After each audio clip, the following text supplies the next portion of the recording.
शिवलिंग क्या है? जानिए शिवलिंग के बारे में कुछ चीज़ें। शिवलिंग एक ऊर्जा का स्वरूप है जिसमें एक या एक से ज़्यादा चक्र मौजूद होते हैं। ज़्यादातर ज्योतिर्लिंग में एक या दो चक्र प्रतिष्ठित है। ध्यानलिंग में सभी सातों चक्र परम तक प्रतिष्ठित है। शिवलिंग का मतलब, लिंग शब्द का मतलब है आकार। हम इसे आकार इसलिए कह रहे हैं क्योंकि जो अप्रकट है और जो खुद को प्रकट करने लगता है, या दूसरे शब्दों में कहें तो जब सृष्टि की उत्पत्ति शुरू हुई तो जो सबसे पहला आकार इसने लिया था वो एक दीर्घवृत्ताकार था। एक पूर्ण दीर्घवृत्त या इलिप्स को हम लिंग कहते हैं। सृष्टि की शुरुआत हमेशा एक दीर्घवृत्त या एक लिंग के रूप में हुई है और उसके बाद कई रूपों में प्रकट हुई। और हम अपने अनुभव से यह जानते हैं कि जब आप ध्यान की गहरी अवस्था में जाते हैं तो पूर्ण विलीन होने वाला बिंदु आने से पहले ऊर्जा का एक बार फिर एक दीर्घवृत्त या एक लिंग का रूप ले लेती है। तो इस तरह से सबसे पहला आकार भी लिंग है और सबसे आखिरी आकार भी लिंग है। एक लिंग में इस तक को स्थापित करना जरूरी तकनीक से एक साधारण जगह, यहाँ तक कि एक पत्थर के टुकड़े को एक दिव्य जीवंतता में तब्दील किया जा सकता है। यह इस तक को स्थापित करने की प्रक्रिया है। अगर आप मुझे कोई चीज़, मान लीजिए कि एक कागज़ का टुकड़ा देते हैं, तो मैं उसे अत्यधिक ऊर्जावान बनाकर आपको वापस दे सकता हूँ। अगर आप मेरे छूने से पहले और छूने के बाद इसे पकड़ेंगे तो आप दोनों के बीच का अंतर महसूस कर पाएंगे। लेकिन एक कागज़ इस ऊर्जा को बनाए नहीं रख सकता। लेकिन अगर आप एक सही लिंग आकार बनाते हैं तो एक ऊर्जा का एक असीमित भंडार गृह बन जाता है। एक बार आप इसे प्रतिष्ठित कर देते हैं तो हमेशा के लिए वैसा ही रहेगा। शिवलिंग का रहस्य क्या है? प्राण प्रतिष्ठा का अर्थ है ईश्वर तत्व को स्थापित करना।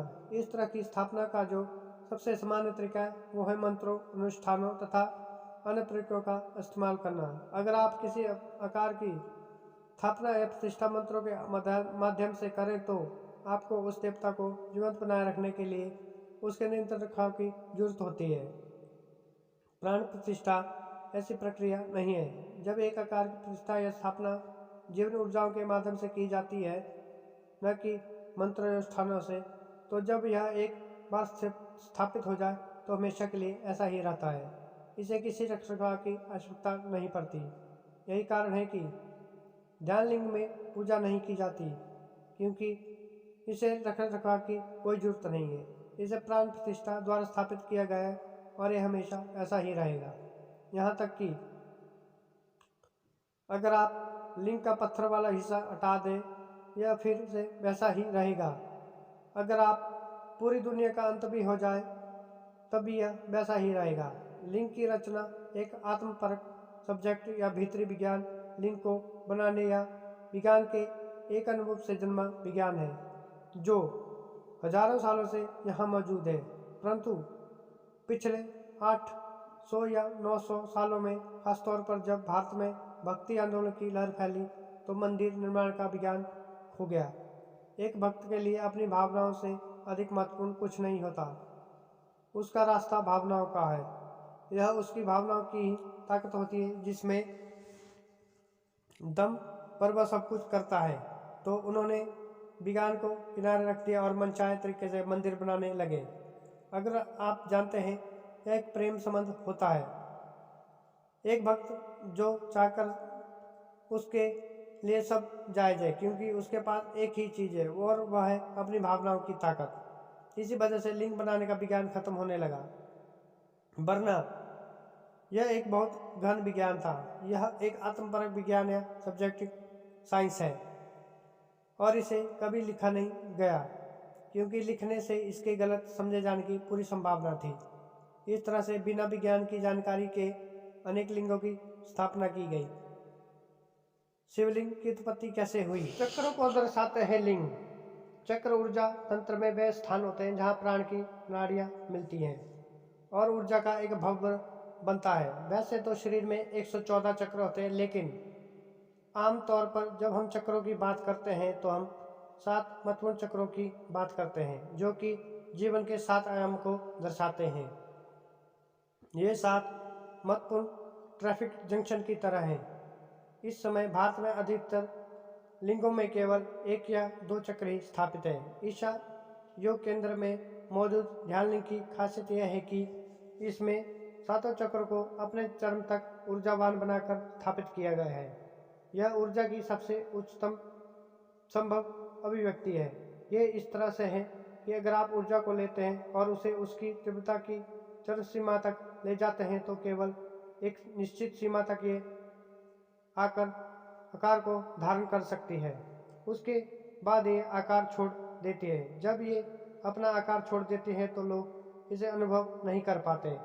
ऊर्जा को उस बिंदु तक धकेलना ही इसके बाद वो आकार छोड़ दे और ठीक तभी उसे एक निश्चित रूप दे देना, इस तरह से ध्यान लिंग की स्थापना प्रतिष्ठा की गई है। पंचभूतों की साधना योग की सबसे बुनियादी साधना है। भूत शुद्धि पंचभूत प्रकृति के 5 तत्व है। अगर आप खुद को देखें तो आपका शरीर 5 तत्वों से बना हुआ है। पृथ्वी, जल, अग्नि, वायु व आकाश। ये आपस में एक खास प्रकृति से मिलकर भौतिक शरीर के रूप में प्रकट होते हैं। आध्यात्मिक प्रक्रिया भौतिक प्रकृति और इन पंच तत्वों से परे जाने की प्रक्रिया है। इन तत्वों की उन चीज़ों से बहुत ही मजबूत पकड़ है जिन्हें आप अनुभव करते हैं। इनसे परे जाने के लिए योग या बुनियादी अभ्यास है जिसे भूत शुद्धि कहते हैं। हर एक तत्व के लिए एक खास तरह का अभ्यास है जिसे आप कर सकते हैं और उस तत्व से मुक्त हो सकते हैं। दक्षिण भारत में 5 भव्य मंदिरों की रचना की गई थी। हर एक मंदिर में एक लिंग स्थापित किया गया था जो पंच तत्व में से एक तत्व को दर्शाता है। अगर आप जल तत्व के लिए साधना करना चाहते हैं तो आप तिरुवनकई कवल जाएं। आकाश तत्व के लिए आप चिदम्बरम जाएं। वायु तत्व के लिए आप कालाहस्ती, पृथ्वी तत्व के लिए आप कांचीपुरम और अग्नि तत्व की साधना के लिए आप थिरुवनलाई जा सकते हैं। ये मंदिर पूजा के लिए नहीं, साधना के लिए बनाए गए थे। शिवलिंग कितने हैं? 12 शिवलिंग ज्योतिर्लिंग भारतीय संस्कृति इस धरती की उन गिनी चुनी संस्कृतियों में से एक है जिसमें हजारों वर्षों से लोगों ने केवल मानव जाति के परम कल्याण पर ही ध्यान दिया है। जिस पल आपने भारत में जन्म लिया, आपकी जिंदगी का मतलब आपका कारोबार नहीं था, आपकी पत्नी या आपका परिवार नहीं था। जिंदगी का हर पहलू आपकी मुक्ति के बारे में ही था। पूरा का पूरा समाज इसी तरह बना हुआ था। इस सिलसिले में हमारी संस्कृति में कई शक्तिशाली साधक बनाए गए हैं। ज्योतिर्लिंग इसी दिशा में एक बहुत शक्तिशाली साधन के रूप में स्थापित किए गए थे। इन आकृतियों की मौजूदगी में से होने से एक शक्तिशाली अनुभूति होती है। ज्योतिर्लिंग में जबरदस्त शक्ति होती है क्योंकि उन्हें एक खास तरीके से बनाया गया है। इन्हें बनाने में न केवल मानव क्षमताओं का बल्कि प्राकृतिक शक्ति का भी उपयोग किया गया है। पूरी दुनिया में सिर्फ 12 ज्योतिर्लिंग है। भूगोल और खगोल शास्त्र की नज़र से वे महत्वपूर्ण स्थानों में स्थित है। इन स्थानों पर एक तरह की शक्ति है। काफी समय पहले कुछ खास तरह की समझ रखने वाले लोगों ने इन स्थानों को बारीकी से जांचा और खगोलीय गतिविधि के आधार पर इन जगहों का चुनाव किया था। कुछ ज्योतिर्लिंग अब जीवित नहीं है, लेकिन उनमें से कई अब भी बहुत शक्तिशाली यंत्र की तरह है। ध्यान लिंग में जो लोग कभी ध्यान के अनुभव से नहीं गुजरे, वे भी जब ध्यान लिंग मंडल में कुछ मिनट तक मौन होकर बैठते हैं तो वे ध्यान की गहरी अवस्था का अनुभव करते हैं। संस्कृत में ध्यान का अर्थ है मेडिटेशन और लिंग का अर्थ है आकार। सदगुरु ने अपनी प्राण ऊर्जाओं का प्रयोग करके प्राण प्रतिष्ठा नामक दिव्य प्रक्रिया द्वारा लिंग को उसके चरम तक स्थापित किया है। इस प्रक्रिया में सभी सातों चक्रों शरीर के ऊर्जा के महत्वपूर्ण केंद्र को उनके परम तक ऊर्जावान बनाकर स्थापित किया गया है, जिससे ध्यान लिंग ज्यादा विकसित प्राणी के ऊर्जा शरीर के जैसा बन गया है। इस ध्यान गर्भगृह में किसी भी तरह की पूजा या प्रार्थना करना जरूरी नहीं है और यहाँ सभी धर्म को एक ही स्रोत से प्रकट हुए अलग अलग रूप माना जाता है। महाकाल परम मुक्ति के दाता शिव का शाब्दिक अर्थ है वो जो नहीं है या कुछ नहीं। इन दो शब्दों कुछ और नहीं को अलग करने वाला हाइफन का चिन्ह जरूरी है। पूरी अस्तित्व एक विशाल शून्यता खालीपन की गोद में ही घटित हुआ है। परमाणु और पूरे ब्रह्मांड का 99% से ज्यादा हिस्सा खाली है। एक शब्द काल, समय और स्पेस दोनों के लिए इस्तेमाल किया जाता है। और शिव का एक रूप काल भैरव भी है। काल भैरव अंधकार की एक दिव्य स्थिति है, लेकिन जब वो एकदम स्थिर हो जाते हैं तब महाकाल का रूप ले लेते हैं। महाकाल समय का एक परम स्वरूप है। उज्जैन का महाकाल मंदिर एक जबरदस्त प्राण प्रतिष्ठा स्थान है। यह शक्तिशाली अभिव्यक्ति यकीनन कमजोर दिल वालों के लिए नहीं है। यह जबरदस्त शक्ति वाला स्थान उन सभी लोगों के लिए उपलब्ध है जो पूर्ण रूप से विसर्जित होना चाहते हैं। जैसा कि हमें मालूम है, परम विसर्जन का मतलब है समय का नाश हो जाना।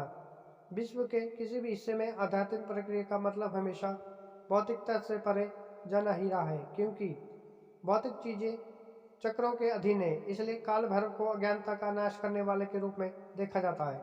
वह जो जीवन और मृत्यु होने पर और होने के बाध्यकारी चक्र को तोड़ देते हैं। संसार के अन्य स्थानों पर लिंग ऐसा कोई आत्मज्ञानी नहीं है जिसने शिव के असीम आयाम या भौतिक प्रकृति से परे होने के बारे में बात न की हो। अंतर बस इतना है कि उन्होंने शायद अपने धर्म के संकेतों तथा भाषा का प्रयोग करके इसे अभिव्यक्त किया होगा। हालांकि पिछले 15 सालों में दुनिया भर में धर्म का बहुत आक्रामक रूप से प्रसार किया गया है। अतिरिक्त की ज्यादातर महान संस्कृतियां जैसे प्राचीन मेसोपोटामिया और सभ्यता, मध्य एशियाई सभ्यता और उत्तरी अफ्रीका सभ्यताएं गायब हो चुकी हैं, इसलिए ये अब बहुत ज़्यादा दिखाई नहीं देती। लेकिन अगर आप इतिहास की गहराई से देखें तो यह हर जगह मौजूद थी।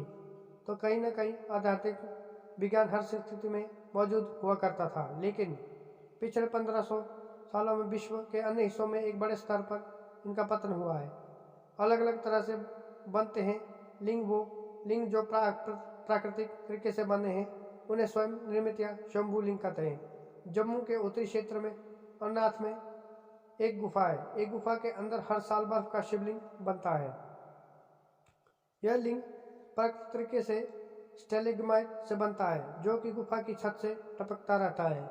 यह देखना एक अद्भुत है कि गुफा के ऊपरी हिस्से से पानी की छोटी छोटी बूंदें गिर रही होती है और नीचे गिरते ही बर्फ बन जाती है। कुछ लिंग पत्थर, लकड़ी या मणि रत्न को तराश कर बनाए गए हैं, जबकि दूसरे लिंग मिट्टी, बालू या किसी धातु से गढ़े होते हैं। ये प्रतिष्ठित लिंग होते हैं।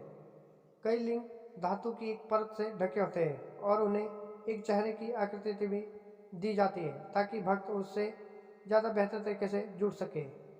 इन्हें मुख्य लिंग कहते हैं। कुछ लिंग में तो शिव की पूरी छवि सतह पर तराशी हुई होती है।